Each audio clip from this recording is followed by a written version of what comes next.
Everyone, my name is Davina and today we're going to be looking at mental health and resilience, a manager's guide. Today we're going to be covering three main points. So first off, looking at defining mental health and exploring a few mental health myths. Then we'll move into looking at what support we can give an employee based on their expression and their stage of mental health. And the last point, looking at how we build emotional resilience within an individual and also throughout the fabric of an organisation. Mental health is something that we all have. So our mental health can fluctuate from states of positive well-being to other states where we feel mild to moderate symptoms of distress, and then on the more severe end where symptoms impact our daily functioning.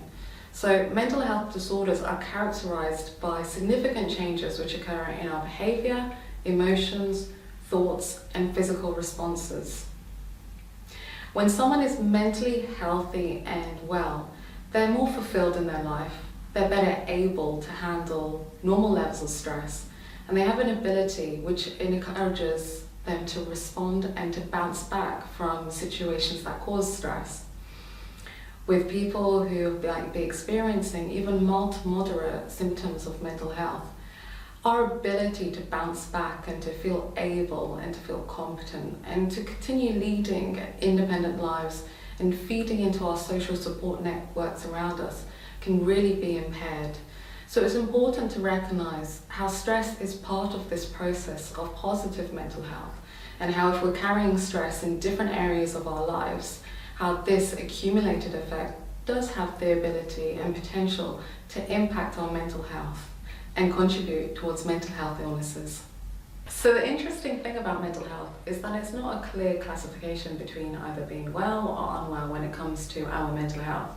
You might recognize yourself that there are some days when you feel that you're in a higher state of positive well-being in comparison to other days, and you may or may not have a mental health diagnosis. And that's just the way it is when it comes to mental health. So it's recognizing that our mental health is on a continuum. So we can either move up or down the scale in our well-being with regards to our mental health. This also is important when it comes to recognizing that there may be members on your team who at this present moment do not have a mental health diagnosis, or they might not be struggling with any aspect of their mental health. But this doesn't mean that in time that it could emerge within the team or within yourself as well. So it's about recognizing that with different situations and different circumstances, we may all have different levels of vulnerability to mental health diagnoses and problems emerging. And this is especially true when we think of perhaps unresolved sources of stress, grief, or loss. In isolated incidences of these experiences where we receive the right level of support, self-care, and perhaps even treatment, these issues could easily resolve themselves. But in other circumstances and situations, for no fault of that person at all, that individual may require more long-term support, more thorough, in-depth therapeutic support, and also more support at work in order to help resolve these ongoing sources of stress, prolonged grief, or loss.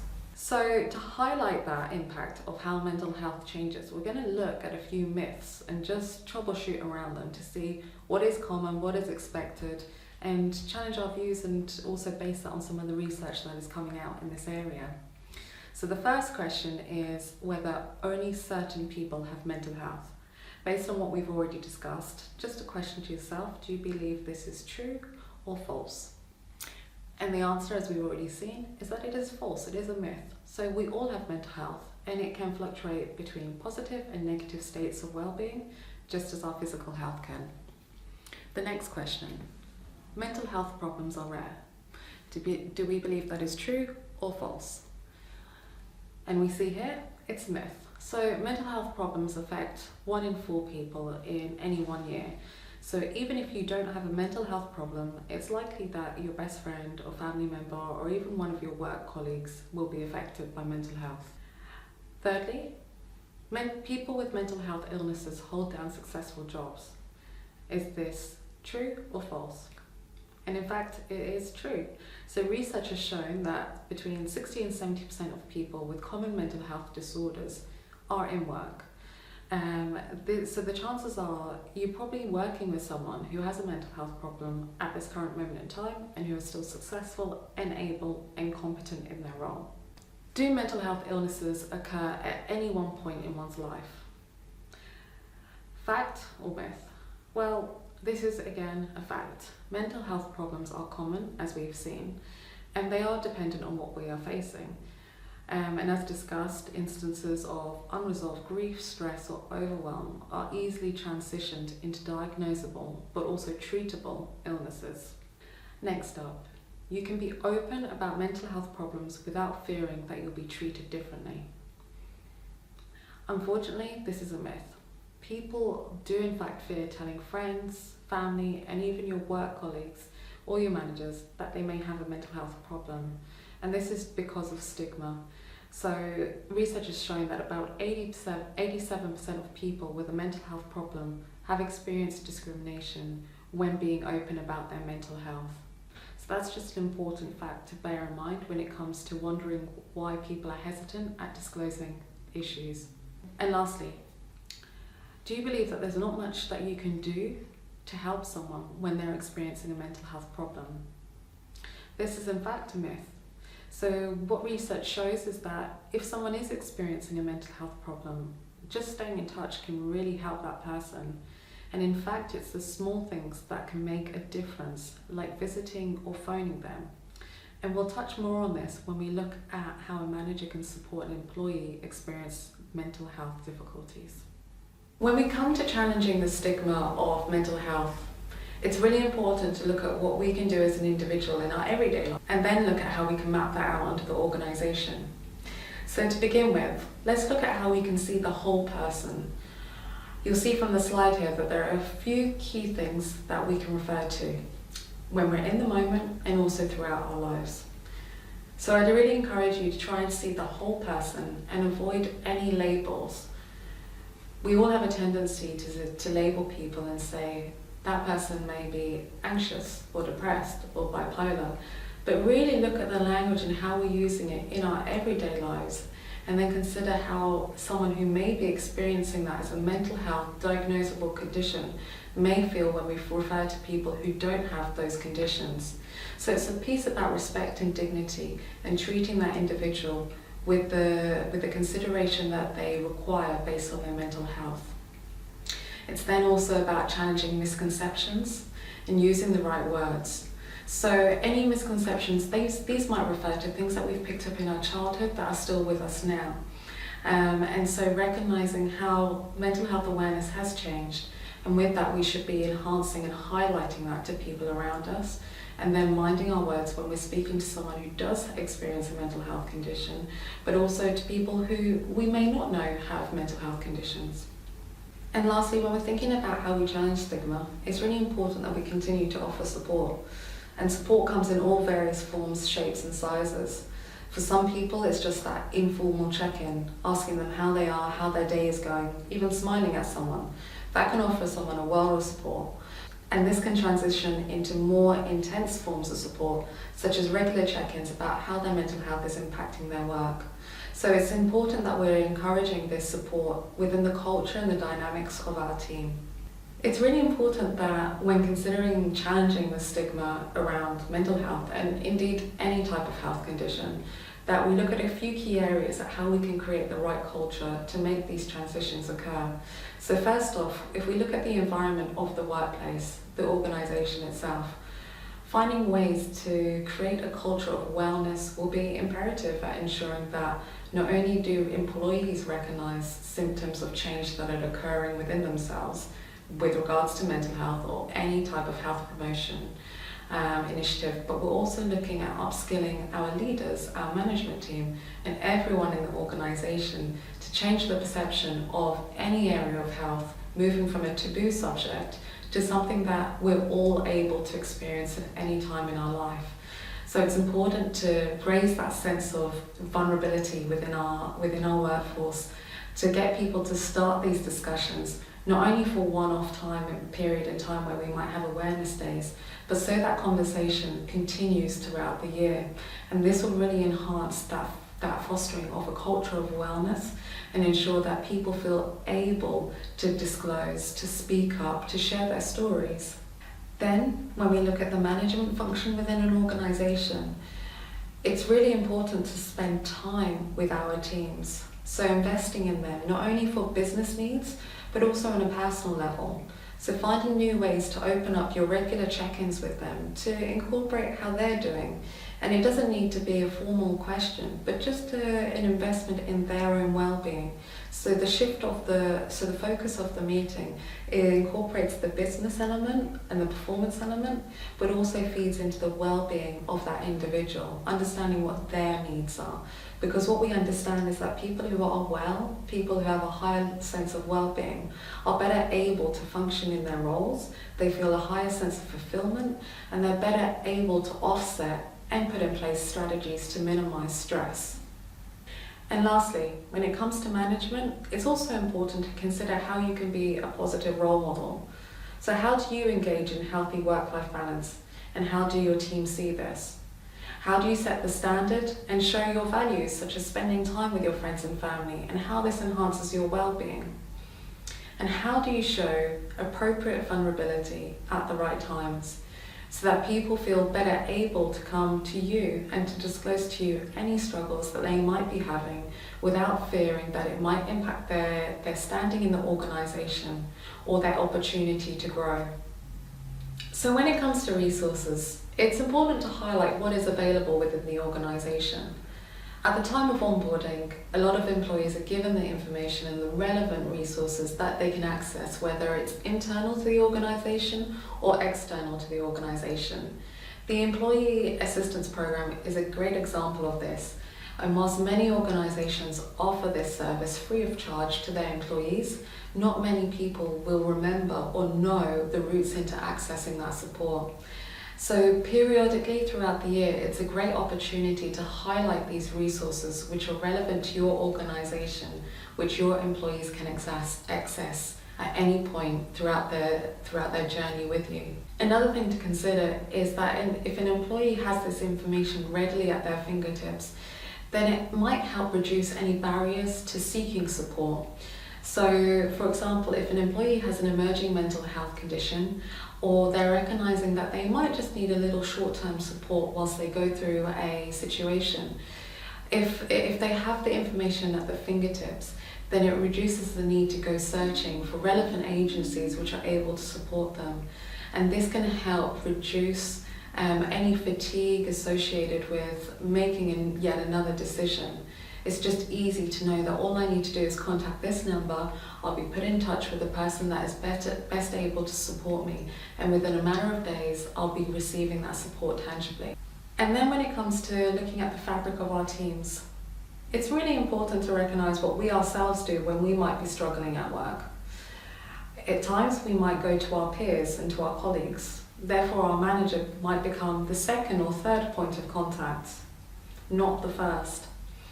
So spending time investing in our teams, developing strong working relationships where there's trust and confidence in each other can really help an individual who is experiencing a difficulty relating to their mental health find avenues of support in their colleagues, and perhaps that colleague can then be the gateway into the manager. Next, we're going to talk about now the support at work and what strategies we can put in place based on the level of mental health difficulty that employees are facing. And so just bear in mind that the intensity, the severity, the treatment plan, they'll all vary for different people. So you may have two people who may be diagnosed with depression, but their expression of that illness will be considerably different. And so the main point here is to make that whoever we're working with, whoever we're supporting, we work with them to tailor their well-being support plan. We identify what their needs are and we find ways to support them in their work. So let's be guided now by looking at how we identify emerging mental health conditions or mental health conditions that have always been present, which are now starting to impact an employee's performance and functioning at work. So when an employee first comes to you and they're highlighting their mental health difficulties that they're experiencing at whatever point of journey they're in their mental health, it's important that we offer discretion.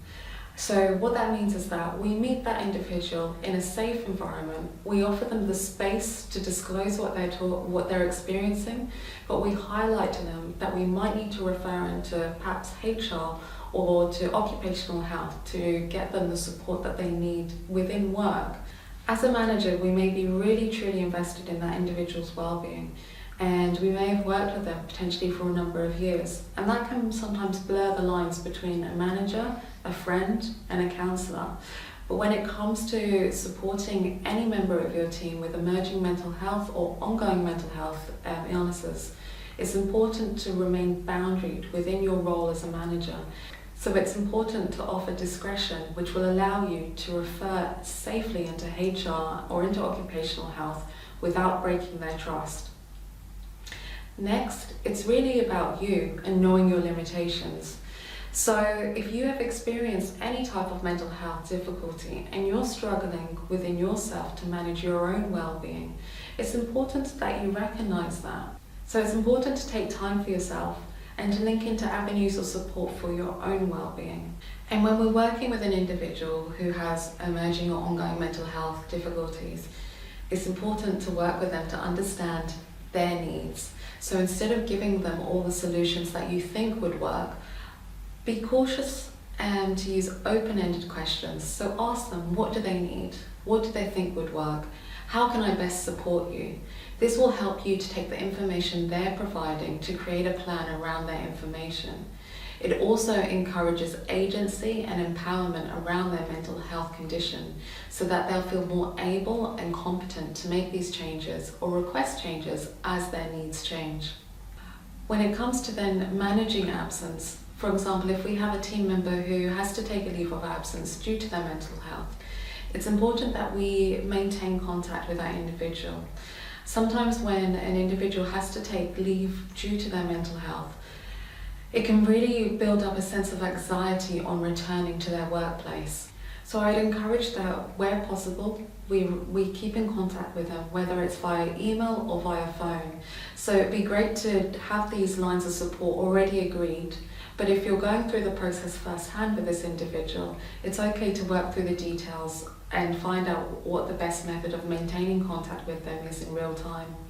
And it might be they might request to be kept in contact with HR or their occupational health support link rather than yourself.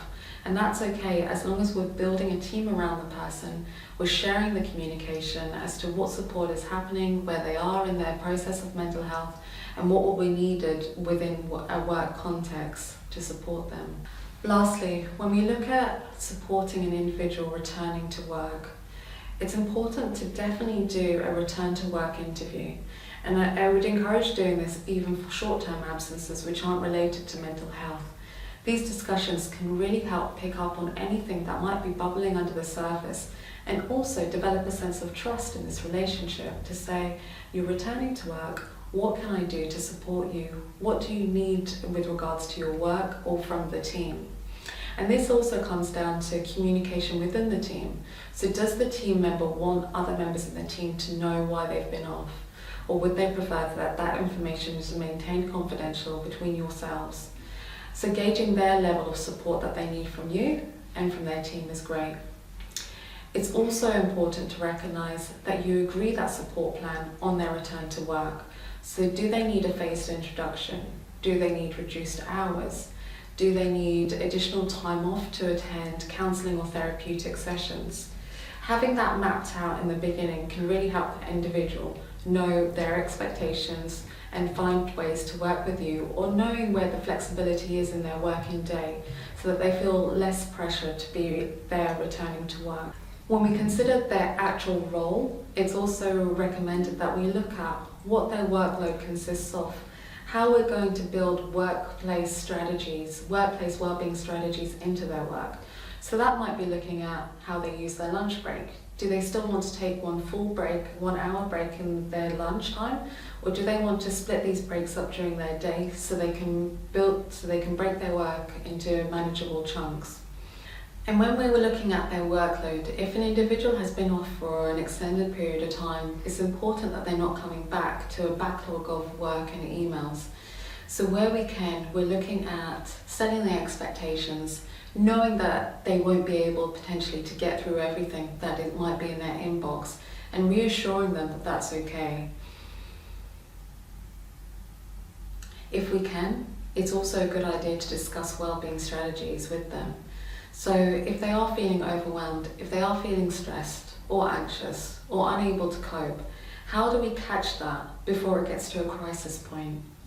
So recognizing what the individual can do, recognizing what support is already there, and knowing then how to link into those avenues of support. And having regular meetings to reassess their needs is a great way of recognizing and assessing how much more they're able to do, or whether the plan needs to be tailored and pared back to ensure that they're able to stay in work. Because what we do know is that being in work is better for our mental health than being out of work. These are ways in which we can support an employee at any stage of their mental health journey. But it's also important to look at what we can do in the moment to build resilience within the organisation. And emotional resilience is the way in which we bounce back from stress, from mental health, ways in which we find ways to cope with any experience that we're having. Because throughout life, we are going to experience disappointment, sadness, grief, and definitely stress. So it's about finding ways that our employees can look after themselves in those moments. And resilience, the great thing about it is that it's not something that is set in stone in any individual. It's something that we can build over time. And with the right support, awareness, and tools in place, we can begin doing just that. So when we look at how we build resilience at work, a key place to start with is looking at our social support within our teams, and then within the organisation itself. So finding ways in which we can enhance engagement. Regular team meetings outside of business requirements, which feed into the individuals, are a great way to start. And offering that time to link in with one another in different departments, and people who we wouldn't regularly speak with, is another way of building support across the organisation in different departments.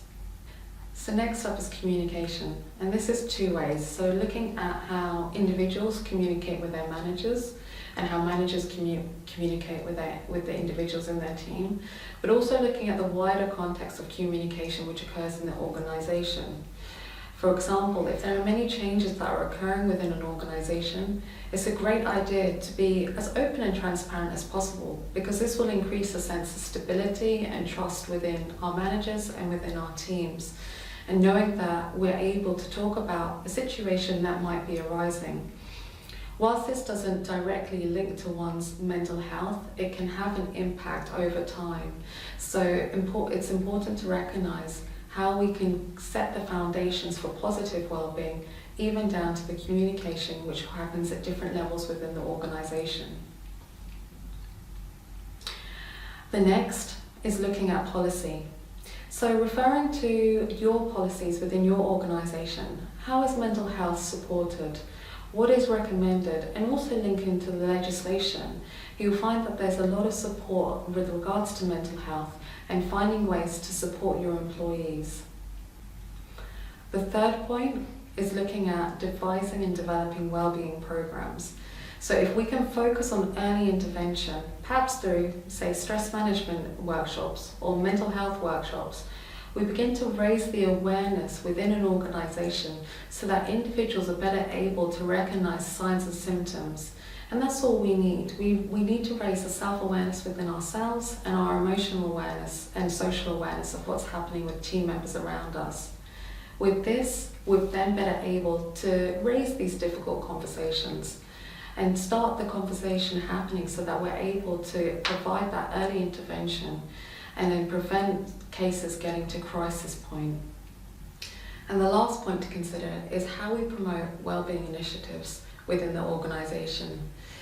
So a separate piece to perhaps engaging in a wellbeing training, but looking at other ways in which we can engage our team members at promoting different types of health programs and initiatives, and again raising that awareness with a sense of fun and a social aspect to it as well.